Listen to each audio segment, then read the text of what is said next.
So tell me about how you reached first approach for this part, or cast for the part. Well, I was just first waiting for an audition, and then I had a meeting with Peter, Fran, and Philippa, and it was a two-step thing for me. And then after that, I got a call maybe 2 weeks later that I got the offer to do it. Yeah, I mean, for me, it's just, again, it's kind of like right place, right time, really. I was in LA shooting on another movie, and, you know, King Kong was just kind of coming in time for the casting process, and, you know, it was just there, man. And just, you know, it's unbelievable when you get the phone call, do you want to come down to New Zealand for 5 months? You just kind of think, why me, you know? It's a golden ticket for an actor. They were asking me to go to see Peter Jackson, and I said, yeah, right. I'm not doing like some bullshit in the background because German actors, you know, are usually not getting big parts in huge films and not playing Nazis, you know. It's kind of unusual. Were any of you versed at all in CG work, or was this an introduction for all of you? This was an introduction for me.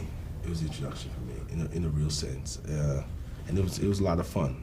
It creates a playful environment. It really challenges your acting because you have to create so much, but then you're given so much also to work with beforehand, with the storyboards, the animatics, the pictures of what things should look like, and Peter also knowing specifically what he wanted. It's definitely daunting when you know there's going to be so much blue screen, green screen kind of action to deal with. But you know, when you know it's Peter behind the camera and you know his team that are going to put things behind you, you kind of feel a lot more comfortable and relaxed, having seen Lord of the Rings and what an amazing achievement that was. So it's definitely relaxing, knowing that that's going to be behind you and helping you with it. So you just know it's going to be huge. You know? Was this a daunting set to step onto? I mean, most of you have been in smaller works in the past.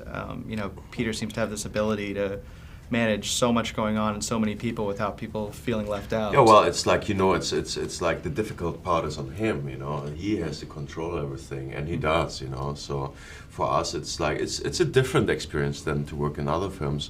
In some ways, it's easier, because you don't have to carry the film really, The director does, and you just do your part. And also, he just makes it very comfortable, I mean, it's such a welcoming community that he has down there, His people are also making this film with such a passion that he has, even since he was a kid. So there's just something about it that you feel so welcomed and, humbled by it. And you don't feel like you're in a big Hollywood movie at all. It's much more kind of independent feel, you know what I mean? Right. Which is fantastic. Did he go through the 1933 film with everyone specifically? We had a screening, yeah. Did he give you advice? I mean, some of your were all of your parts in the original No, film? mine was not. Mine was not. Okay. Mine and was. yours was. I remember your part. He said, don't do that. And just real quick to finish up, what do you guys have coming up next? I have 3 other films. I had yesterday The Pope airing on ABC. Oh, I played the Pope. Fantastic. And I have another film coming out in the beginning of next year called Butterfly, where I play a cannibal. Eating another guy, and I was actually hoping both come out at the same time. It didn't work out. And then I have Celestine Prophecy coming out in spring too. Oh wow! I just finished a movie with Clint Eastwood, and I'm gonna shoot another movie in February. Over in Iceland? Yeah, exactly. Okay. Flags of Fathers. Yeah. Right. Well, I'm not shooting a movie. I'm looking at projects, so I haven't made any decision on that as yet. But I did write one that I pitched. I'm waiting to hear back from. Oh, great. Yeah, so I'm just I'm in the waiting mode. Fingers crossed, man. Yeah.